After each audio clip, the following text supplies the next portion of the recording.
na nag-dine out sila Katrin, tsaka si Mayo.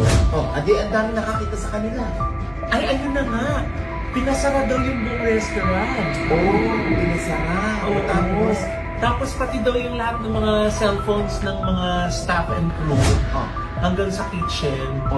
Kinuha daw para wala talaga makakakuha ng ano. Hello Kathleen fans! So bago yung na-blessing na parang ni Father mga kasambreros itong Kathleen. Ito muna yung kay Mayor Mark Alcala na hindi pa mamatay-matay na kasambreros. And I understand kasi nga wala pang umaamin sa Kathleen mga kasambreros. So talagang mapalalaganap at lalaganap talaga yung mga gantong issue kasi nga hindi pa naselyuhan, kumbaga pa hindi pa natuldukan ng Kathleen ang mga isyung ito kasi nga hindi pa sila umaamin. And ang isang ang isang topic nila Sir OG Diaz ay yung kumain daw yung Sir Mayor Mark Alcala at saka si Catherine sa isang restaurant. Tapos pinasara daw yung buong restaurant, tapos lahat ng cellphones na mga staff pati yung sa kitchen ay tinago daw para walang makakuha ng picture. So grabe naman to mga customers, parang para walang ebidensya. So kasi kahit na random siya, kunwari nakita sila papasok sa labas, kasi talaga makita mga parang nakakatawa siya na good vibes lang din, no? Tawanan na natin mga kasambreros na kahit ni isa wala man lang talaga, no? Meron dapat yan mga kasambreros kasi ang tagal na no? Parang ang tagal ng pagtitiis na Sir OG Diaz, tapos kahit ni isang picture maliban dito sa edited nga na video mga kasambreros na kumakain sila ng parang ice cream yata ito or frap or parang kape, no? So sabi dito, morning coffee with ni Catherine kasama ang isang gwapong lalaki. Di naman natin masasabing si Alden kasi ibang mukha. So edited lamang ito mga kasambreros. So ito yung isa sa mga disadvantages actually ng AI ngayon, no? Kasi parang talagang na-edit na kahit yung mga matatanda, nagsikat na yung isa na feature na sa Jessica Soho mga kasambreros, yung sinanay na sobrang edited lahat, na nakapunta na siya ng outer space, nakapunta na dun sa kung saan mga kasambreros, lumilipad na siya. So sobrang kulit nun, pero yun nga, AI lang lahat mga kasambreros. And then ito, so yun, Team Panatag pa rin tayo, no? Team Kathleen pa rin mga kasambreros. So ito, na-repost na isang admin kagabi, itong Kathleen nga na binisingan ni Father, no? Si Father ang magkakasal sana na daw sa Kathleen. So, para nagpa-picture sa Kathleen. So, ito po ay actually matagal na, bago pa ang Hello Love Goodbye, bago nila ginawa. Parang humingi sila ng blessing kay Father bago gawin yung movie mga kasambreros, or bago maipalabas ang movie. Ito po ay parang sa ABS-CBN compound, kasi may church din dun sa loob ng ABS-CBN compound mga kasambreros yan. So kasama niya rito yung ibang mga bosses ng ABS-CBN mga kasambreros, yung Kathleen nga, no? So makita mo talaga na destiny sila mga kasambreros, and yung power ng prayer. Sometimes nga sabi ko at sabi ng Biblia, hindi yan automatic na ibibigay agad ni Lord. Sometimes it will take 10 years, 15 years, 5 years, 1 year, 2 weeks, 2 months, no, depende sa kanyang timeline mga kasambreros. And sa work na rin ang ginagawa at saka sa faith or pananampalataya ng mga nananalangin or pinapanalangin mga kasambreros. So yun po, no, yung subject na na pinapanalangin. So yun po mga kasambreros. So hindi all the time ay ganyan. So nasa tamang panahon talaga ang Panginoon mga kasambreros kapag siya ay nag-grant ng prayer request. Alright, so kung kaya tayo po ay Team Panatag na wala pong Mayor Mark Alcala mga kasambreros. And red flag, baka magiging collection lang niya. Hindi naman sa pero yun kasi may mga balita na rin na may girlfriend siya dati. Parang 3 na yata, may isa pang atleta dati, tapos so hindi naman sa nanguhusga tayo, but that's the truth mga kasambreros. Alright, so, and then ito, ang kulit, sobrang kasi si Ma'am Catherine, bihirang-bihira talaga mag-Instagram story yan. It's either promotion or endorsement, ganon mga kasambreros. Pero dito talaga nakita mo yung pagmamahal niya talaga kay Tatay Cardo na sobrang genuine. Kasi nga itong si Tatay Cardo ay ginawa niyang Instagram story no kagabi mga kasambreros. So nakakagulat kasi sobrang bihira no, ang box office queen ay sobrang bihirang mag Instagram story ng hindi part ng kanyang endorsement. So ganun mga kasambreros, kung kaya talagang dito sabi niya, congratulations Tatay Cardo, Pilipinas Got Talent Season 7 Grand Winner. So hindi na ito part ng kanilang promotion ng ng management siguro na post mo itong ganito kasi promote. Hindi, talagang from the heart yung kanyang pagpo-post mga kasambreros dito sa kay Tatay Cardo nga no. So nagulat din ako na ang Instagram story niya pala ito no, kasi bihirang-bihira talaga, piling-pili no, ganoon salang-sala, piling-pili ang ginagawang Instagram story ni box office queen. So kung kaya ako rin ay nagulat mga kasambreros at namangha kasi nga talagang ano. And speaking of Tatay Cardo, so nakita ko yung yung parang practice moments niya na wala sa Pilipinas Got Talent no, dito sa kanilang bahay or compound yata or saan siya nagpa-practice mga kasambreros. This time he was preparing for semifinals mga kasambreros. So talagang talagang yung kanyang mga props ay siya rin ang may gawa mga kasambreros. So congratulations ulit tatay no, nabago ang kanyang buhay dahil sa talentong binigay ng Diyos. And then ito ang isang tawag dito, isang solid Kathleen admin din ay nag-congratulate no sa Kathleen mga kasambreros na si Ma'am Elisha Pauline. Sabi niya dito, congratulations Catherine and Alden, another award from 53rd Box Office Entertainment Awards sa June 28, 2025 na sumayabangan tayo, 3 araw na lang, ano kayang ganap nila. The best talaga kayong dalawa, best match, phenomenal box office king and queen of Philippine cinema. So yun nga mga kasambreros no, sobrang kulit, sobrang nakaka-proud mga kasambreros maging isang Kathleen admin or Kathleen fandom mga kasambreros. So and then ito sige ito, second to the last item po natin ito. Sobrang kasi nung nagsama pala no sina Ma'am Catherine at saka si Sir Joshua Dionisio. Si Sir Joshua Dionisio ay talent ito ng GMA dati. Pero parang nagsama sila pala no, nung maliit pa sila. Para sa isang historical Vietnam and Philippines 2005 na movie ito mga kasos. So Vietnam Rose ang title na 2005. So maliit pa sobrang maliit pa, sobrang galing ni Ma'am Catherine dito mga kasos no, talagang bata pa lang ay yung talent sa acting talagang binigay na rin sa kanya ni Lord mga kasambreros. Kung kaya hindi nakapagtatakang phenomenal box office cinema queen ang kanyang titulo ngayon mga kasambreros, kasama syempre ang inyong Mr. Fulkerson Fulkerson Reyes Jr. mga kasambreros, si Sir Alden Richards. So si Sir Joshua Dionisio yata yun ay parang naglaylo na siya sa showbiz, pero alam ko nung may time na nag-reunion sila kasi naging part din ito ng Twin Academy, Sir Joshua Dionisio, tapos dun sa may hindi pala yun sa kasi si Sir Christopher Martin pala yung kanyang kasama sa Endless Love ng 2010, kasama nga sina Ma'am Marian Rivera or Batang Marian Rivera mga kasambreros at that time.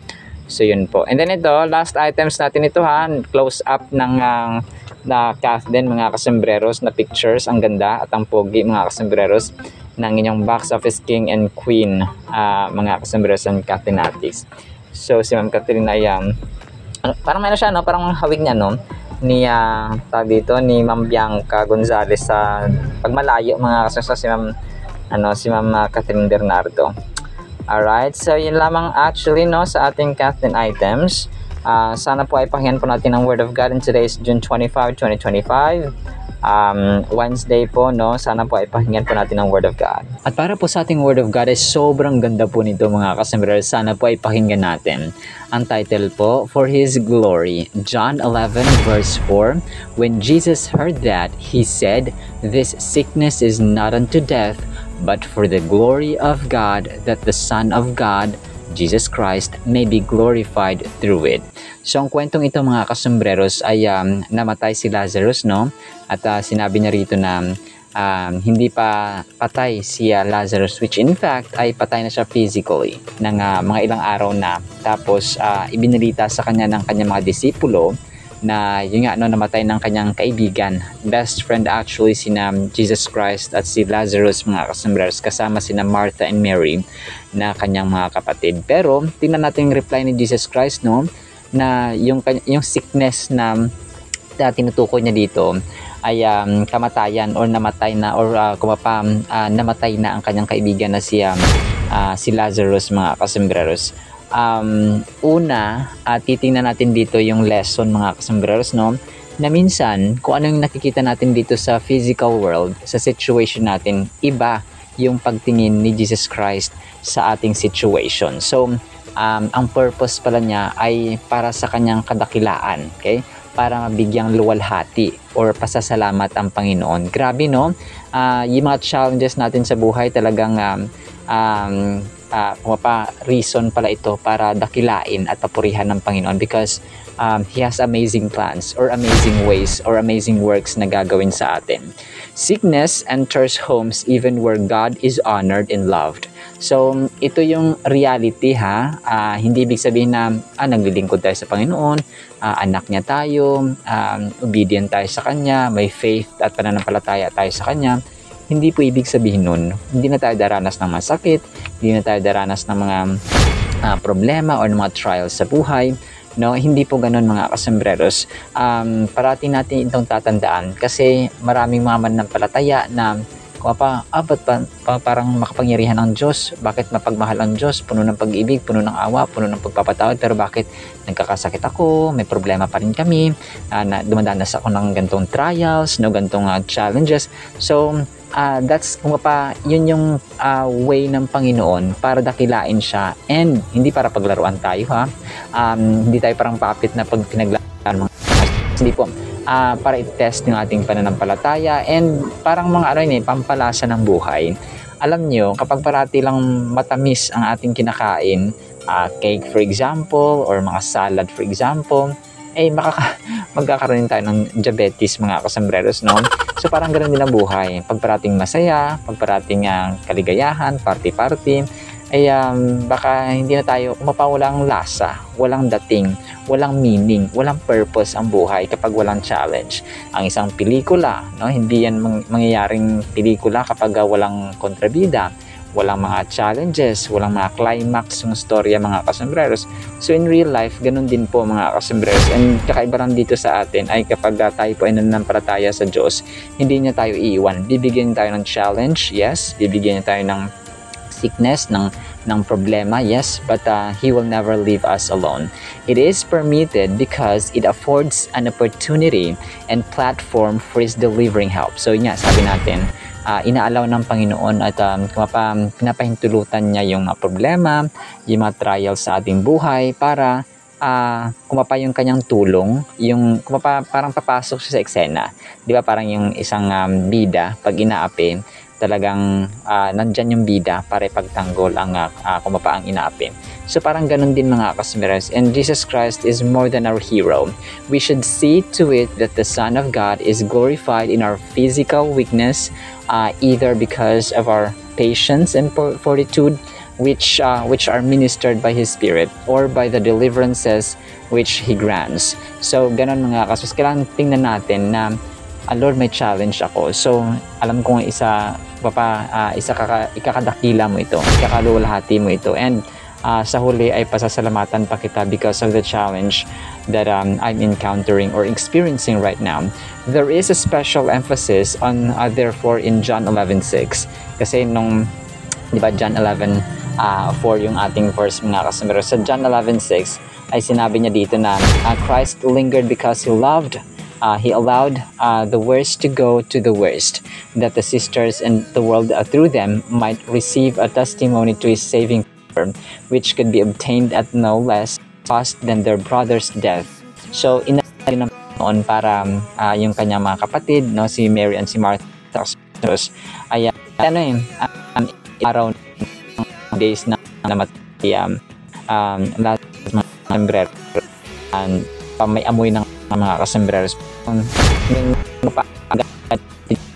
sa libingan or sa lugar kung saan sa Bethany mga kasamaros, kung saan po ay nakahimlay ang katawan ni Lazarus. Nagstay pa siya ng ilang araw, no? Parang a cause of delay, pero part pa rin yung kanyang plano mga kasambreros. So as long as the heart is bathed in the light of God's presence and is conscious of living His plan, be take in its decisions and it will not stumble. So as long as kung pa yung puso natin ay align, may pananampalataya, may obedience, no? May pag-ibig sa Panginoon mga kasambreros, may humility at pagsunod sa Kanya ay hindi yan, kung pa yung ng plano ng Panginoon, hindi kakasay. Lord knew the master to Bethany and that he would be safe because the night that arrived. So wala na. Imagine natin ang mapaperpektong plano ng Diyos ay nangyari nung nagkatawang tao si Jesus Christ. And imagine natin how many generations pa ang dumaan from Adam and Eve nung sila ay nagkasala down to Abraham, Isaac, Jacob, Noah, Moses, and so on mga kasambreros, and the prophets. So imagine natin yung plano ng Panginoon, meron siyang sariling blueprint, meron siyang sariling record mga kasambreros ng plano na anong petsa to, anong petsa to, anong petsa to gagawin, anong petsa ipapadala, anong petsa to i-release sa heaven, sa bodega ng heaven. Kaya ipapadala itong blessing sa gantong tahanan, sa kay ganto, or sa family ni ganto. So ganun mga kasambreros, meron siyang perfect timing. Okay, so and all the seasons ng ating buhay, and sometimes yung faith natin, yung pananampalataya, nagmamatter yan. Kasi kapag ang pananampalataya natin ay hindi ganun ka-active, yung pagtugon ng Panginoon sa ating mga panalangin ay hindi rin ganun kabilis. So sometimes kahit nagpapagod tayo or hindi active na yung ating pananampalataya and we don't work it mga kasambreros araw-araw, ay nagmamatter din doon yung yung bilis or bagal ng pagtugon ng Panginoon. So pero meron talaga siyang perfect timing mga kasambreros. So the Father would be glorified by Lazarus' death. Sickness and death are sometimes the will of God. Lazarus' death constituted an occasion for God to reveal His glory. This glory is specially seen in His Son. So yun mga kasambreros, no, talagang merong purpose. And ako nga po nung sa Manila ako, year 2020, nagkasakit ako, no? Nagkaroon ako ng acid reflux kasi nga maling lifestyle, no? Wala akong bisyo, no? Sa awa ng Panginoon, hindi ako nag-yosin, hindi ako umiinom ng mga kasambreros ng alak, kasi nga binago na tayo ng Panginoon. Pero nung time na lifestyle mo na hindi ka kumakain ng breakfast, delikado rin po yun mga kasambreros. Yung breakfast mo naging brunch na, naging nag-aalmusal ka ng tanghali na ng 11 a.m. and 12 noon, no? Talagang magkakasakit ka talaga. It's either acid reflux or ulcer mga kasambreros. So yun, naging way yun mga kasambreros ng Panginoon sa akin na umuwi ako dito sa amin. And yun nga, no, true enough na dito ko nakita talaga yung plano ng Panginoon sa akin ay the best, kasi wala pa akong plano that time na umuwi dito sa amin, no?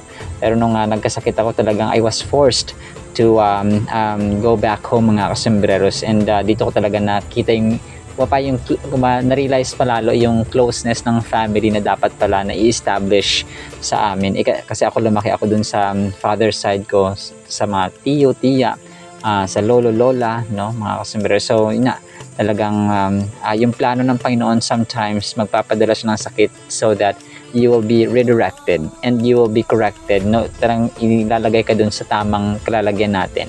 And yun po mga kasambreros, no? I'm a living testimony of how God works in an amazing, mysterious, and puzzling way sometimes mga kasambreros. Pero sasabihin mo na sa ulit na, kaya pala binigyan ako ni Lord ng ganito, ng challenge, ng problema. Kasi yun nga, mas makakapag-serve ka pa and for His glorification mga kasambreros. Alright, so ang purpose lang naman talaga, no, pinaka-purpose even from the time of creation ay yung God-centeredness, hindi man-centeredness na buhay mga kasambreros. So, hindi sarili natin, hindi yung tao, kundi God-centeredness. Man is not the reason that the universe exists. Jesus let Lazarus die for a purpose. He did this in the face of mawkish sentiment. So grabe mga kasambreros, no? Talagang let's trust the process of God. That's the very best thing that we can do from this point and onwards. Alright, sinama po in the meantime ha, nawa po ay pagpalain po tayo ng pag-ibig, pananampalataya at pag-asa in the mighty, holy, sweet, glorified forever the name of our Lord Jesus Christ. And everyone said, Amen and Amen. See you sa next segment mga sumarasan pa, alam po,